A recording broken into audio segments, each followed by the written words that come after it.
Bem-vindos a mais esta reflexão. O que a gente precisa entender acerca do reino de Deus não se trata de nós, não se trata do que pensamos, mas de sermos fiéis, ou seja, da nossa fidelidade com relação ao Senhor e à sua vontade, de honrarmos o seu nome, de sermos como Cristo, ou seja, de seguirmos o seu exemplo e sermos fiéis à vontade do Pai. Não se trata do que a gente pensa, acha da nossa capacitação, do que Deus nos preparou. Não se trata de nós, mas de dependermos inteiramente dele para vivermos neste mundo segundo a sua vontade, honrando e glorificando o seu nome e sendo instrumento e expressão da justiça, da sua vontade neste mundo. Paulo, escrevendo aos Coríntios, em sua primeira carta, fala sobre isso, que não eram eles eram meros cooperadores de Deus e que dependiam inteiramente de Deus. E em 1 Coríntios 4, versículo 1 e 2, Paulo afirma: assim, pois, importa que todos nos considerem como ministros de Cristo e encarregados dos mistérios de Deus. Ora, além disso, o que se requer desses encarregados é que cada um deles seja encontrado fiel. Nós precisamos ter esse entendimento de forma clara, que fomos designados, à medida que nós amadurecemos, que crescemos na fé, que entendemos a vontade de Deus, que seguimos o modelo de Cristo. Nós não estamos falando de vontades de pessoas, nem dos seus interesses de dominar e de exercer domínio sobre o rebanho. Não estamos falando de falsos mestres, nem de falsos, vamos dizer assim, profetas, mas de pessoas que estão comprometidas com a vontade de Deus.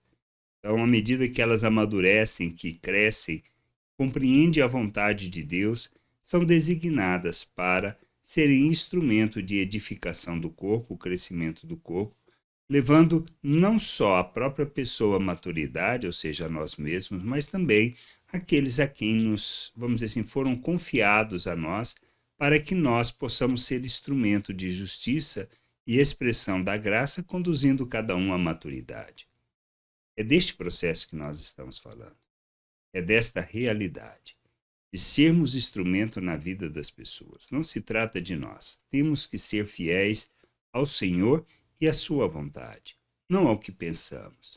Por isso, não se trata da nossa capacidade de fazer, do nosso conhecimento, mas de usarmos esse conhecimento e essa capacitação recebida em favor da vontade de Deus, de ser uma oferta, pois quem nos preparou para isso foi Ele mesmo. O caminho que trilhamos, a nossa formação, a nossa experiência de vida, experiência profissional, tudo que nós fizermos ou que nós já fizemos, são maneiras que Deus nos prepara para que a gente possa cumprir a sua vontade. Exemplo, nós temos Moisés, José, todos eles foram conduzidos por uma jornada e capacitados para fazer aquilo que vinha a ser a vontade de Deus. O que a gente precisa entender é só isso.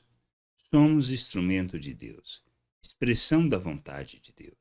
Temos que ser fiéis ao Senhor, honrar o seu nome e glorificar o seu nome, nos comprometer com ele, não nos deixarmos ser corrompidos pela realidade do mundo, pela forma de pensar do mundo, achando que qualquer coisa procede de nós ou de nossa capacitação.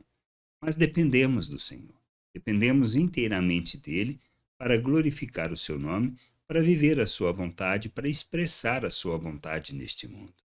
E a gente precisa buscar o conhecimento do Senhor, buscar o entendimento da sua vontade e sermos instrumento, esse instrumento de justiça e essa expressão de sua vontade no mundo, para que ele seja glorificado, para que ele receba toda a honra e para que as nossas vidas, nós sejamos luz no mundo, que possamos encher a terra com conhecimento da glória do Senhor, que sejamos instrumento de justiça, que possamos ser instrumento para a edificação da igreja, o crescimento da família, o amadurecimento da família, de maneira que o Pai seja glorificado. Que a gente possa entender isso, compreender essas coisas e sermos oferta em favor da vontade de Deus, glorificando o seu nome. Graça e paz sobre a tua vida. Amém.